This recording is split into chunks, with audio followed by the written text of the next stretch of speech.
چرا دوباره انتخابات فردای سبزه؟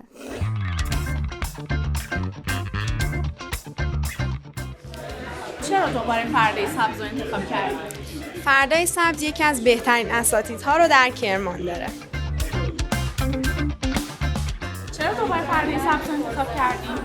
به خاطر فضای دوستانه‌ای که بین بچه‌ها هسته و هزینه‌های مناسبی که داره این کنه. ممنون میتونم بپرسم شما چرا دوباره فردای سبز رو انتخاب کردی؟ من اولین باری که سوال کردم تو سطح شهر که کدوم مؤسسه بهتره خیلی تعریف اینجا رو شنیدم و شما چرا فردای سبز رو دوباره انتخاب کردی؟ فردای سبز یکی از دلایلی که من فردای سبز رو انتخاب کردم لوکیشن خوبش برای من بود، خیلی مسیرش خوب بود و جای پارک داشت و فضای و جو دوستانه اینجا رو خیلی دوست داشتم. ممنون.